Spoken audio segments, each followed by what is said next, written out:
السلام عليكم حبايب قلبي، عاملين ايه؟ يا رب كلكم تكونوا بخير. زينة النهارده اللي هنعملها مع بعض زينة عملناها واحنا صغيرين وكنا فرحانين بيها جدا. فيها ايه لما نعيدها تاني مع اطفالنا؟ مفيش اي مشكلة خالص، بس هنجدد فيها شوية حاجات عشان يبقى شكلها احلى وشكلها اجمل. عايزة تعرفيها؟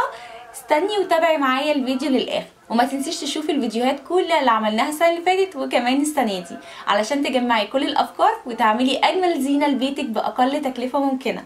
وكمان لو انت اول مره بتشوفي قناتي ده اول فيديو تسمعيه، اتمنى طبعا تنوري عيلتي من خلال كلمه سبسكرايب اللي تحت الفيديو، وكمان ما تنسيش تفعلي علامه الجرس عشان يوصلك مني كل جديد. كل اللي احنا محتاجينه النهارده هو ورق ملون او ورق الكشاكيل زي ما اتفقنا، يعني ابسط حاجه عندك في البيت، او الجرايد او المجلات.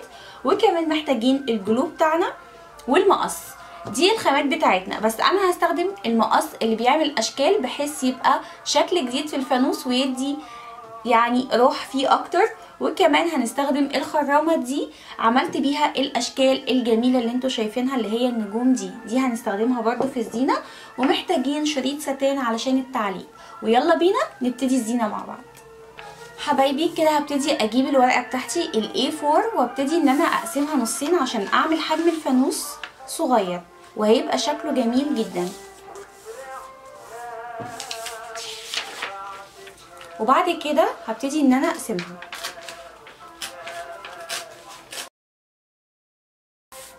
بالشكل ده، وهخليهم كده، دول كده هيعملوا معايا فانوسين. بعد ما قصيت الورقه حبايبي وتنيتها بالشكل ده، هاجي الورقه طبعا هتعمل لي 2 فانوس، هاجي بقى بالمقص اللي هو الشكل ده وابتدي اقص سنتي واسيب مسافه عشان مش هقص للاخر علشان الفانوس مش يبوظ مني.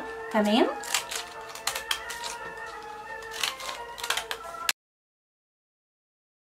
حبايبي بالشكل ده الفانوس بتاعي، هاجي عند الجزء اللي انا قصيته تمام او قسمته الحرف بتاعي ده من هنا، هعمل له كنار كده بشكل مختلف بحيث يدي روح للفانوس اكتر.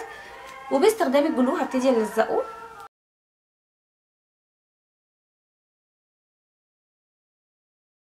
بالشكل ده حبايبي. وابتدي بعد كده همسك الفانوس بتاعي، طبعا شايفين الشكل قد ايه جميل، شايفين؟ هبتدي امسك اول طرف من ناحيه دي ومن ناحيه دي والزقهم بالجلو برضو مع بعض.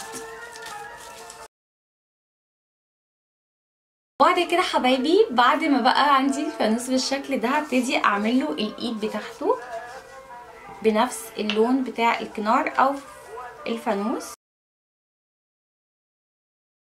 كده حبايبي. شكل الفانوس بتاعي هبتدي بشكل الاشكال بتاعه النجوم اللي انا عاملاها بورق الفوم الجليتر. تمام. هبتدي ان انا ازين